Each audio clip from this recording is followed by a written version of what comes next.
Hey, what's up YouTube? Welcome back to the channel. Super stoked you're joining me today. Today's episode we are going to be getting the Bigfoot ready for our Canadian Rocky Mountain winter. And we're going to be throwing some studs on this bad boy. So yeah, it's not rocket science to do this, but it's definitely a time consuming process. So yeah, I'm gonna walk you through my process. So let's get at it.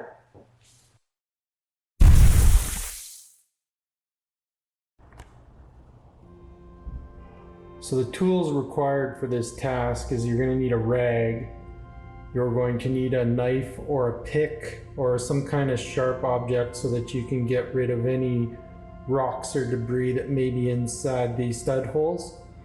You're going to need a stud installer. You're going to obviously need studs. I'm using Terrene studs. They're triple point carbide tipped studs, and you're going to need some isopropyl alcohol, and I recommend using some kind of latex gloves as your fingers are going to come in contact with the isopropyl alcohols. So the first thing you're going to want to do is take a look at your tire, and you're going to want to remove all of the gravel or little rocks or anything that's stuck inside your stud holes. So if you're like me, I ride in the summer a little bit as well, so I tend to get a lot of it. So this is why I use the knife, or if you have a pick or something that you can get in there and get the rocks out.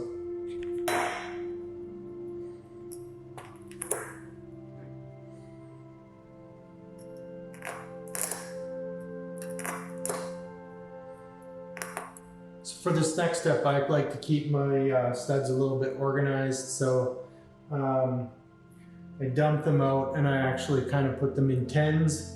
I don't know if it's a good thing or not, but it kind of gives me an idea of how many I have and how many are left to go.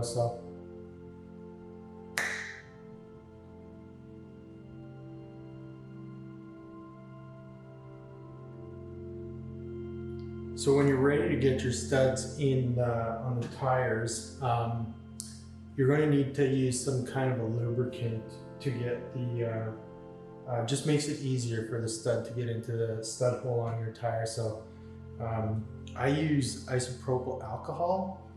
I find with isopropyl alcohol it evaporates really fast, so that you don't have as much of an issue losing the studs out of your tire. So I've heard of people that do this where they use soap, which I think is a good lubricant as well. It makes it easy when you're putting it in, but I've also heard that it doesn't dry up very fast, so that it takes quite a while for them before they can actually ride, or else they just lose a lot of studs. It slips back out, so I recommend isopropyl. So for the ISO, I usually just use the cap to hold the ISO in it.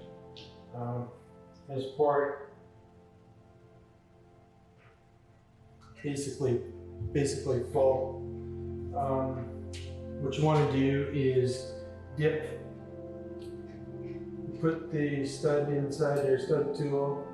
I usually hold it just like that with my finger, and then I just dip it into the isopropyl alcohol. What you want to do when you install is you kind of go at an angle, and I just twist, and you can hear it pop, and that's about it.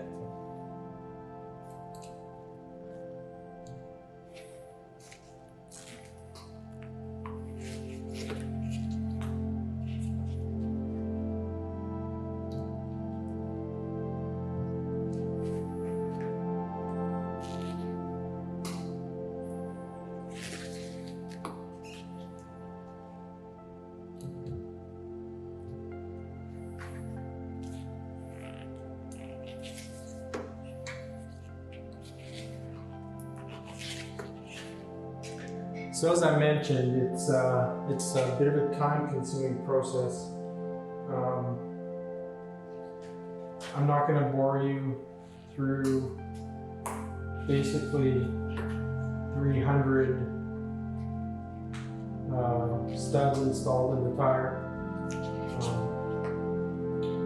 One thing to make sure that mine is 150.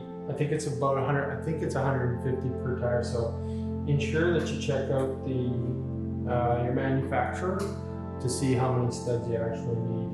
I know that they do vary between the different brands, unless you just want to count them. I guess that's up to you. But yeah, I went on to the Tire Co. Site, and it let me know how many studs I needed for this, so that's what I purchased. So yeah, it's going to be a while. I'm not going to bore you through this process, and I'm going to show you the finished product when I'm done. See you then. One eternity later. All right, YouTube, that's a wrap. Both tires now have studs on it, and Bigfoot is now ready for some winter fat biking adventures. Yeah, I hope you guys enjoyed the content today. If you did, hit that like button, smash that subscribe, and get ready for some winter fat biking adventures in the near future. Till next time, YouTube. Peace out.